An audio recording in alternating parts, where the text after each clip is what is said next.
المرسلين وعلى آله وصحبه وأهل بيته أجمعين। আসন্ন দূর নির্বাচনকে সামনে রেখে আয়োজনে আজকের নির্বাচনী জনসভার সম্মানিত সভাপতি, সদস্যবৃন্দ, বীর মুক্তিযোদ্ধাবৃন্দ, 24-এর লড়াকু যোদ্ধাবৃন্দ, প্রিয় কিশোরগঞ্জবাসী, এই জেলাটি নানা বৈচিত্র্যে সমৃদ্ধ। এই জেলার মানুষ স্বভাবগতভাবে ধর্মপ্রাণ, কিন্তু তারা অন্যান্য ধর্মের সাথে চমৎকার সম্পর্ক রক্ষা করে চলেন। এটি ধর্মের সৌন্দর্য। আমরা দেশটাকে সব ধর্ম দিয়ে ইনশাআল্লাহ ফুলের বাগানের মতো সাজাবো ইনশাআল্লাহ। আমরা আমাদের প্রিয় জাতিকে আর ভাগ টুকরা টুকরা করতে কাউকে সুযোগ দেব না। অতীতের কাসুন শেষ, ওগুলা জনগণ এখন শুনতে চায় না। ওগুলা শুনিয়ে শুনিয়ে জনগণকে ঘুম পাড়িয়ে রেখে জনগণের কপাল কিসমত যারা হাইজ্যাক করেছে, লুণ্ঠন করেছে, তাদের জায়গা বাংলাদেশে আর হবে না। 24-এর যুব সমাজ অতীতের পচা রাজনীতির অনুসরণ করার জন্য তারা বুক চিতিয়ে লড়াই করে নাই, তারা পরিবর্তন চেয়েছে। 13 তারিখ থেকে বাংলাদেশে সেই পরিবর্তনের সূচনা হবে ইনশাআল্লাহ। প্রিয় কিশোরগঞ্জবাসী, এটি আলিম উলামা, মুক্তিযোদ্ধা, দেশের বিশিষ্ট নাগরিক, অত্যন্ত ঐতিহ্য সমৃদ্ধ একটি এলাকা। যে এলাকার মানুষ কঠোর পরিশ্রমী, শিক্ষিত, জ্ঞানী, দেশপ্রেমিক, সেই এলাকায় দাঁড়িয়ে আমি কথা বলছি। এই এলাকাটা সমুদ্রলার হাওরের এক মহামিলন। 22-এর বন্যায় আমার আসার এখানে সুযোগ হয়েছিল, গ্রামে গ্রামে একটু গিয়েছিলাম। এখানকার যোগাযোগ ব্যবস্থা বিভিন্ন দিক থেকে খুবই ঝুঁকিপূর্ণ, কিন্তু বছরের পর বছর এখানে এখানকার লোকেরাই বাংলাদেশের প্রশাসনের, সরকারের শীর্ষ পদ তারা অলঙ্কৃত করেছে। শীর্ষ পদ অলঙ্কৃত করার পরে তারা কি দিয়েছেন, কিশোরগঞ্জবাসী কি পেয়েছে, আমি এই ব্যাপারে কিছু বলতে চাই না, এর সাথে আপনারা। এখানে বাংলাদেশ জামাতে ইসলামের কিশোরগঞ্জ জেলা শাখার সম্মানিত আমির অধ্যাপক রমজান আলী সাহেব জনগণের পক্ষ থেকে বাস্তব কিছু দাবির কথা তিনি তুলে ধরেছেন। আমি আপনাদেরকে সাক্ষী রেখে ঘোষণা করছি, কিশোরগঞ্জের 6টি আসন বাংলাদেশের সকল জায়গার মতো মহান আল্লাহর উপর ভরসা করে আগামীর একটি দুর্নীতিমুক্ত, চাঁদাবাজ মুক্ত, আগামীর একটি মামলাবাজ মুক্ত, আগামীর একটি শোষণ মুক্ত, বৈষম্য মুক্ত, পারিবারিক দাপট এবং জমিদারি মুক্ত একটি বাংলাদেশ গড়ার জন্য আপনারা মেহেরবানি করে আমাদেরকে আপনাদের দোয়া, ভালোবাসা এবং পবিত্র আমানত আমাদেরকে দিন। আমরা কথা দিচ্ছি, আমরা ইনশাআল্লাহ ইনসাফের ভিত্তিতে আমাদের সমস্ত শক্তি দিয়ে আপনাদের রাস্তায় প্রতিদান দেব ইনশাআল্লাহ। প্রিয় কিশোরগঞ্জবাসী, জুলাই যুদ্ধরা যখন রাস্তায় নেমেছিল, তখন যেমন আমাদের ছেলেরা যুদ্ধ করেছে, লড়াই করেছে, আমাদের মেয়েরাও লড়াই করেছে। এই দেশে আমাদের ছেলে মেয়েদের, মা বোনদের, আবাল বৃদ্ধ বনিতা, সাধারণ মানুষের কোন নিরাপত্তা নেই। আগে তো আমার নিরাপত্তা, তারপরে আমার উন্নতি, দুটাই আমার দরকার, কোনটাই আমাদের নাই। বিপুল সংখ্যক যুবক তারা জবলেস, তারা বেকার, তারা রাস্তায় নেমে বলে না যে আমাদেরকে বেকার ভাতা দেয়। তারা সেদিন বলেছিল উই ওয়ান্ট জাস্টিস, আমরা চাই আমাদের মেধার উপর সুবিচার করা হোক। কোন মাবু খালুর লাল টেলিফোনে অথবা অ্যান্ড্রয়েড মোবাইলের টেলিফোনে কোন রাজনৈতিক প্রভাবে আমার কপাল যেন চূড়াবালিতে হারিয়ে না যায়। আমার কপাল আমাকে দিতে হবে, আমার যোগ্যতা মেধা অনুযায়ী আমার কাজ আমার হাতে তুলে দিতে হবে। এই দাবি নিয়ে তারা রাস্তায় নেমেছিল। প্রিয় যুবকেরা, কথা দিচ্ছি ইনশাআল্লাহ আমরা তোমাদেরকে শিক্ষা প্রশিক্ষণ দিয়ে তোমাদের হাতকে বাংলা গড়ার কারিগরের হাতে পরিণত করবো ইনশাআল্লাহ। তোমাদের হাতে বেকার ভাতা নয়, তোমাদের দাবি অনুযায়ী তোমাদের মর্যাদার সাথে সঙ্গতি রেখে সেই কাজগুলা তোমাদের হাতে তুলে দেবো ইনশাআল্লাহ। বাংলাদেশ তোমরাই গড়বা, তোমরাই চালাবা। সেদিন তোমরা গর্ব করে বলবা আমি বাংলাদেশ, আমরাই বাংলাদেশ, এটি আমার প্রিয় বাংলাদেশ। সেই দিনের অপেক্ষায় যুবকেরা আছে। এই দেশটাকে তোমাদের হাতে তুলে দিতে চাই। তোমরা কি প্রস্তুত? হাত তুলে বলো তোমরা প্রস্তুত আছো? সুসংবাদ গ্রহণ করো। বাংলাদেশ নামের একটা উড়োজাহাজ, ওই উড়োজাহাজের ককপিটে ড্রাইভিং সিটে আমরা তোমাদেরকে বসিয়ে দেবো ইনশাআল্লাহ। এই দেশকে নিয়ে তোমরা সামনের দিকে আগাবা। পিছনে ফিরে তাকানোর সময় আমাদের শেষ। এখন শুধু সামনে এগিয়ে যাওয়ার পালা। পিছন নিয়ে যারা কামড়া কামড়ি করে তাদেরকে কামড়া কামড়ি করতে দিব আমরা। ওরা করো, আমরা এগিয়ে যাব জাতিকে নিয়ে সামনে ইনশাআল্লাহ। তখন আমরা কোথায় থাকবো? তোমরা ককপিটে, আমরা থাকবো প্যাসেঞ্জার সিটে ইনশাআল্লাহ। এই দেশ সেইভাবেই এগিয়ে যাবে। কিশোরগঞ্জ জেলা এটা মূলত শিল্পভিত্তিক জেলা না, ইলেকট্রো মেকানিক্যাল ইন্ডাস্ট্রির ভরপুর না। পাশের গাজীপুর ওরকম একটা জেলা। এই জেলাটা হচ্ছে কৃষি ভিত্তিক।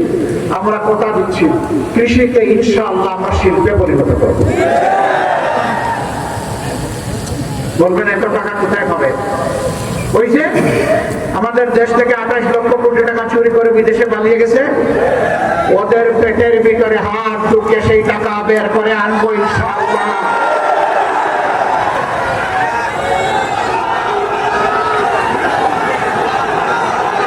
ওই টাকাগুলো এই রাষ্ট্রীয় কোষাগারে জমা হবে। এ দিয়ে ইনসাফ ভিত্তিক ভাবে 56,000 বর্গ মাইলের উন্নয়ন সাধন করা হবে ইনশাআল্লাহ। এখানে প্রেসিডেন্ট সাহেবের বাড়ি, প্রধানমন্ত্রীর বাড়ি, মন্ত্রী পরিষদ সদস্যের বাড়ি, এইগুলা দেখার আমাদের কোনো সময় থাকবে না। যে এলাকাকে তার ন্যায্য পাওনা থেকে যত বেশি বঞ্চিত করা হয়েছে, আগামীর উন্নয়ন সেই এলাকায় তত বেশি চলে যাবে ইনশাআল্লাহ। বাংলাদেশের 3 ভাগের 1 ভাগ হাওড় এলাকা। এই হাওড় আমাদের পেটের খাদ্যের যোগান দেয়। শুধু ডাল আর ভাত না, এই হাওড় আমাদেরকে প্রোটিনও সরবরাহ করে। কিন্তু আজকে নদীগুলাকে খুন করা হয়েছে। আজকে মাঠ বেঁধে হাওড়গুলা, বিলগুলা ধ্বংস হয়ে গিয়েছে। আমরা এগুলাতে হাত দেব ইনশাআল্লাহ। নদীর জীবন ফিরে আসলে বাংলাদেশের জীবন ফিরে আসবে ইনশাআল্লাহ। কাজেই নদী দিয়েই আমাদের উন্নয়নের সংস্কার ইনশাআল্লাহ শুরু হবে। এরপরে আস্তে আস্তে ক্রমান্বয়ে সব দিকে নজর দেওয়া হবে। মা বোনদের প্রতি আমরা দারুণ কৃতজ্ঞ। প্রথমত মায়ের সংখ্যা, মাদের গর্ভ থেকেই আমরা সবাই দুনিয়ায় এসেছি। মায়ের বুকের দুধ খেয়ে বড় হয়েছে, মায়ের বুকের বিছানায় লালিত পালিত হয়েছি, মায়ের স্নেহ যত্ন আদরে ভালোবাসায় লেখাপড়া করেছি। এই মায়ের কোন ঋণ পরিশোধ করা কি আমাদের পক্ষে সম্ভব না। কিন্তু আমাদেরকে কৃতজ্ঞ চিত্তে পরিশোধ করার চেষ্টা করতে হবে ইনশাআল্লাহ। জুলাই আন্দোলনেও জুলাই 15 তারিখ যখন ঢাকা বিশ্ববিদ্যালয়ে আমাদের কলিজার টুকরা মেয়েদের গায়ে উচ্ছৃঙ্খল সন্ত্রাসীরা হাত দিয়েছিল, সেই দিনই বাংলাদেশে আগুন জ্বলে উঠেছিল। মানুষ সব কিছু সহ্য করতে পারে, কিন্তু তার মার অপমান সহ্য করতে পারে না। সমানভাবে তরুণদের সাথে তরুণীরা, যুবকদের সাথে যুবকেরা, ভাইয়ের সাথে বোনেরা, বাবার সাথে মায়েরা 24-এ যুদ্ধ করেছে। আমরা মাদেরকে কথা দিচ্ছি ইনশাআল্লাহ আপনাদেরকে সমাজের সবচেয়ে সম্মানিত অংশ হিসাবেই আমরা মাথায় তুলবো ইনশাআল্লাহ। এটা আমাদের দায়িত্ব। যে জাতি মাকে সম্মান করে আল্লাহ তাআলা তাদের সম্মান বৃদ্ধি করে দেন, আর যে জাতি মায়ের সম্মান রাখতে পারে না আল্লাহ তাআলা তাদের সম্মান কুপিয়ে নেন, এরা অপমানিত হয়। বিভিন্ন জায়গায় কিছু উৎপাত আছে, মাদের সাথে কিছু অভদ্র আচরণ করা হয়, অশালীন আচরণ করা হয়, আমি তার প্রতিবাদ করি। কিছু লোক এখন আমার পিছনে লেগে গেছে। আমার টুইটার, যেটাকে এখন এক্স বলে, সেই এক্স আইডি হ্যাক করে অত্যন্ত নোংরা মেসেজ সেখান থেকে দেওয়া হয়েছে। আমাদের আইটি টিম, সাইবার টিম খুব দ্রুত সেটাকে রিকভারি করে ব্যবস্থা নিয়েছে এবং পেয়েও গেছে যে কোন জায়গা থেকে কারা এই কাজ করেছে। আশ্চর্যের বিষয়, একটি রাজনৈতিক সংগঠন এই সব কিছু স্পষ্ট হওয়ার পরেও এইটা নিয়ে তারা এখন ব্যবসা করছে। বন্ধুরা, মানুষ চিনে কে কাকে কিভাবে সম্মান করে। আপনারা ধন্যবাদ। আমরা অনেক জায়গায় হয়তো আমাদের কথা নিয়ে যেতে পারছি না সময়ের সীমাবদ্ধতার কারণে। আপনারা যেভাবেই হোক আমাদের কথাগুলো পৌঁছে দিচ্ছেন, এই জন্য আপনাদেরকে ধন্যবাদ। যদি ভালো জিনিস করে থাকেন আল্লাহ আপনাদেরকে সম্মানিত করবেন। যদি কারো চরিত্র হননের জন্য উদ্দেশ্য প্রণোদিত ভাবে কিছু করেন, তাহলে রাসূল করিম সাল্লাল্লাহু আলাইহি সাল্লামের হাদিস অনুযায়ী ওই পাওনাটা সমঝে নেওয়ার জন্য প্রস্তুত থাকতে হবে। আমরা সকলের জন্য আল্লাহর দরবারে হেদায়েতের দোয়া করি।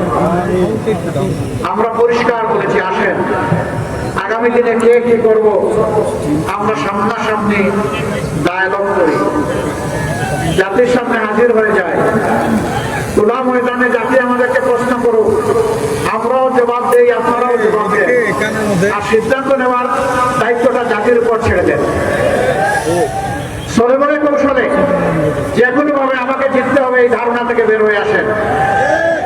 ওই পুরানা স্লোগান থেকে বের হয়ে আসেন, আমার ভোট আমি দিব, তোমারটাও আমি দিব, এই দিন শেষ, এদিন আর ফিরে আসবে না। 24-এর যুবকেরা ঘুমিয়ে পড়েনি, জাগিয়ে আছে। তার বুকের পাহারাদারি সে করবে, সাথে সাথে বাকি সকলের বুকের পাহারাদারি করবে। কোন দুর্বৃত্ত এখন আর কারো বুকে হাত দিতে পারবে না ইনশাআল্লাহ। আমরা প্রশাসনকে বলবো, আপনারা দক্ষতা এবং নিরপেক্ষতার সাথে, সততা এবং সাহসিকতার সাথে আপনারা দায়িত্ব পালন করবেন নির্বাচনকে সামনে রেখে। জাতি আপনাদের জন্য দোয়া করবে, 18 কোটি মানুষ আপনাদের পাশে থাকবে। আপনারা মেহেরবানি করে কারো কোনো টাইম বাম কথা শুনবেন না। আমরা কারো কাছে কোনো আনুকূল্য চাই না, কিন্তু আমাদের কোনো ক্ষতি করতে আসলে আমরা কিন্তু ছেড়ে দেব। তিনি যেই হোক, আমার অধিকার আমাকে রক্ষা করতে হবে, এ লড়াই চলবে ইনশাআল্লাহ। এই আমার অধিকার মানে কি? আমি আপনাদেরকে সাক্ষ্য রেখে পরিষ্কার বলছি, আমার অধিকার মানে এই দেশে মুসলমান, হিন্দু, বৌদ্ধ, খ্রিস্টান 18 কোটি মানুষের অধিকার। আমরা জামাতে ইসলামের দলীয় সরকার কায়েম করতে চাই না, জামাতে ইসলামের বিজয় আমি চাই না। আপনারা বলবেন, আসলে যে আমরা তো সেই বিজয়ের জন্য মিছিল দিচ্ছি আর আপনি চান না, এটা কোন ধরনের কথা? আমি চাই না, আমি 18 কোটি মানুষের বিজয় চাই। 18 কোটি মানুষের বিজয় হলে সে বিজয় আমাদের সবার। দল, গোষ্ঠী, পরিবারতান্ত্রিক রাজনীতির কোনো বিজয় আমাদের কাছে নেই। বার্তা আমাদের অত্যন্ত পরিষ্কার। এই পথে পুরানা রাস্তায় যারা হাঁটতে চাইবেন অন্ধকার গলিতে, তাদের রাস্তায় তারা হাঁটুক, আমরা সদর রাস্তায়, আলোকিত রাস্তায় হাঁটবো ইনশাআল্লাহ। আর জাতি এই আলোকিত রাস্তায় হাঁটবে। জাতি কোন দিকে ইতিমধ্যে আলামত স্পষ্ট। যে ওসমা সিদ্ধান্ত দিয়ে ফেলেছে, 5টা পাবলিক বিশ্ববিদ্যালয় নির্বাচনে বলে দিয়েছে আমরা ন্যায় ইনসাফের পক্ষে, আমরা আগামী নতুন বাংলাদেশের পক্ষে, আমরা যুবকদের 24-এর আকাঙ্ক্ষার পক্ষে। এর রায় তারা দিয়ে দিয়েছে।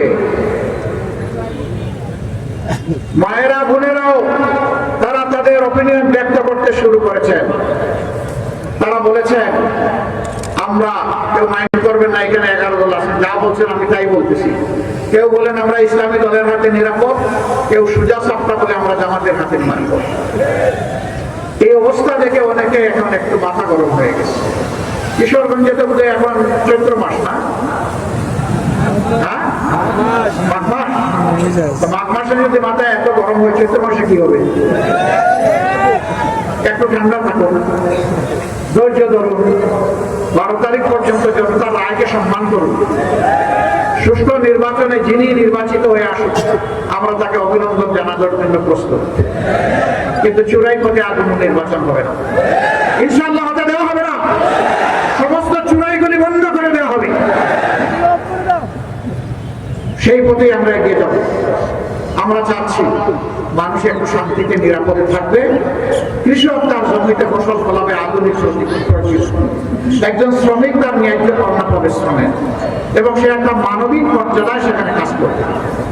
এই দেশে হাত পাতা মানুষ থাকবে না, বরঞ্চ হাত মজবুত হয়ে কাজ করা মানুষ থাকবে। এরপরে যাদের হাত কাজ করতে পারবে না তাদের দায়িত্ব সরকার নেবে। আমরা বলেছি একটা সুস্থ সবল জাতি গঠনের জন্য 5 বছর পর্যন্ত শিশুদের সমস্ত চিকিৎসার দায়িত্ব নিতে বাধ্য হবে সরকার। আমরা বলেছি একটা শিশু আর শিক্ষার আলো থেকে বঞ্চিত হবে না। সমস্ত শিশুকে শিক্ষা দিয়ে প্রশিক্ষিত করে দেশ গড়ার একজন কর্মী কারিগর হিসাবে ইনশাআল্লাহ তৈরি করা হবে। তারা দেশে বিদেশে যেখানেই সেবা দিবে সেখানে গৌরবের সাথে এবং দক্ষতার সাথে তারা সেবা দেবে। আমরা আর ওই পুরা শিক্ষা ব্যবস্থা চাই না। আমরা এখন দক্ষতার যে শিক্ষা ব্যবস্থা দিতে পারবে আমাদের সন্তানদের হাতে সেটাই তুলে দেবে। তার সাথে দিনী এবং নৈতিক শিক্ষা অবশ্যই থাকবে। মানুষ যদি মানবিক মূল্যবোধে গড়ে না উঠে সে দক্ষ হলে দেশের দক্ষতার সাথেই 12টা বাজাবে। আমরা ওই শিক্ষা চাচ্ছি না, আমরা অবশ্যই মরাল এন্ড প্রফেশনাল এডুকেশন চাই। তাই আমরা নিশ্চিত করবো ইনশাআল্লাহ। আপনারা দোয়া করবেন। দুটো ভোট, একটি হবে জমা আকাঙ্ক্ষার পক্ষে, জুলাই আকাঙ্ক্ষার পক্ষে। এই ভোটটা হবে প্রথম ভোট, এটি হচ্ছে গণভোট। আপনারা গণভোটে কি বলবেন? হ্যাঁ মানে আজাদি, না মানে গুলামি। আজাদি না গুলামি? আজাদি না গুলামি? ইনশাআল্লাহ সমস্ত জনগণকে, মা বোন সবাইকে সাথে নিয়ে আমরা হা ভোট দেব ইনশাআল্লাহ। এটি বাংলাদেশ, এটি বৈষম্য মুক্ত, ফেসিবাদ মুক্ত, দুর্নীতি মুক্ত বাংলাদেশ। এর বীজ রচনা করে দেবে হা ভোট ইনশাআল্লাহ। এরপরে আরেকটা ভোট, যারা আগামী সরকার গঠন করবে এবং দেশবাসীকে সেবা দেবে। সবকিছু পরিষ্কার হয়ে গিয়েছে, আমাদের স্পষ্ট অবস্থা। আমরা দুর্নীতির পক্ষে কাউকে যেতেও দেব না, নিজেরাও দুর্নীতি করব। ছাতাবাজি বাংলাদেশে আর চলতে দিব না, আমাদের তো ছাতাবাজির প্রশ্নই উঠে। কোন মামলা বাণিজ্য বাংলাদেশে হবে না। বিদেশের সবগুলো বন্ধু রাষ্ট্রের সাথে আমরা উত্তম সম্পর্ক রক্ষা করে চলবো, কিন্তু কাউকেই প্রভু মানব না। কথা একদম সাফ। আধিপত্যবাদ কোনো জায়গা নেই। আগামীতে মানুষ তার যোগ্যতা অনুযায়ী ইনশাআল্লাহ তার কাজের জায়গা খুঁজে পাবে। মা বোনরা ঘরে চলাচলে, কর্মস্থলে নিরাপত্তা পাবে ইনশাআল্লাহ। আমরা সব কিছুর বিনিময়ে আপনাদের নিরাপত্তা নিশ্চিত করবো ইনশাআল্লাহ। এটাই মা বোনরা সবার আগে আমাদের কাছে প্রত্যাশা। সেই ভোটটা হবে ইনশাআল্লাহ 11 দলের প্রার্থীদের পক্ষে। আমরা 11টি দল যার যার মার্কায় নির্বাচন করছি, কিন্তু একটি আসনে 2টা মার্কা থাকবে না আমাদের। আমরা যার হাতে মার্কা তুলে দেব তিনি আমাদের ক্যান্ডিডেট, জনগণের ক্যান্ডিডেট, 11 দলের ক্যান্ডিডেট। তাকেই জিতিয়ে আনতে হবে ইনশাআল্লাহ বাংলাদেশকে জিতানোর জন্য। হ্যাঁ যদি জিতে বাংলাদেশ জিতে যাবে, হ্যাঁ যদি হারে বাংলাদেশ হেরে যাবে। ন্যায় ইনসাফের প্রতিকূলে যদি জিতে যায় ইনশাআল্লাহ বাংলাদেশ জিতে যাবে। আমরা এখন এক এক করে কিশোরগঞ্জের আসনগুলোতে যাদেরকে আমরা মনোনয়ন দিয়েছি 11 দলের পক্ষ থেকে তাদের হাতে প্রতীক তুলে দিচ্ছি ইনশাআল্লাহ। প্রথমে কিশোরগঞ্জ 2।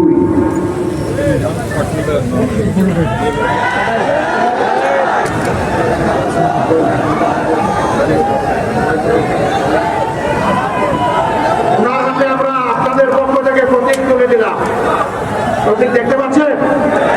কোন সে প্রতীক? আরো জোরে, পটিয়া দিতে, পাকুন দিয়ে 12 তারিখ সারাদিন সকাল সন্ধ্যা ইনশাআল্লাহ বিজয় হবে, ইনশাআল্লাহ, মাশাআল্লাহ।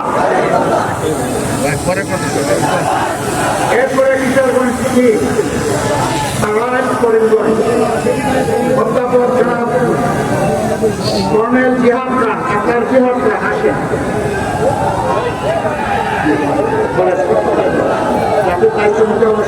ইনশাআল্লাহ প্রতীক আছে, পুরুষের প্রতীক আরো জুড়ে সুরে সুরে 12 তারিখ সারাদিন সকাল সন্ধ্যা মা বোনদের সকলে ইনশাআল্লাহ বিজয় হবে, বিজয় বলা। জাযাকুমুল্লাহু খায়রান। কথা বলতেছেন কেন? কাজ করেন। রুকন রাজা শেখ হাতে যাদের দায়িত্ব নিতে হবে ইনশাআল্লাহ, শক্ত হাতে ইনশাআল্লাহ। ভাই ওই আসনে আমরা বড় কথাবার্তা মুখামুখি হয়েছি। আমরা কিশোরগঞ্জের জনগণের কাছে একটা আমানত রেখে গেলাম। আপনারা কেউ এলাকার মানুষ একটু বুক করে বেশি করে আমাদের জন্য একটু দোয়া করবেন। আরে একটু জোরে বলেন না, দোয়া করবেন, ভালোবাসা দিবে। আচ্ছা দেখি আল্লাহর কাছে আমরা রুকন রাজা তার হাতে আমরা এটা তুলে দিলাম। আল্লাহ তাআলা এই মার্কাকে কবুল করুন ইনশাআল্লাহ। 12 তারিখ বিজয় নিয়ে আপনারা ঘুরে ফিরবেন ইনশাআল্লাহ। তারপরে কিশোরগঞ্জ মাঠ নিকলি বাজিপুর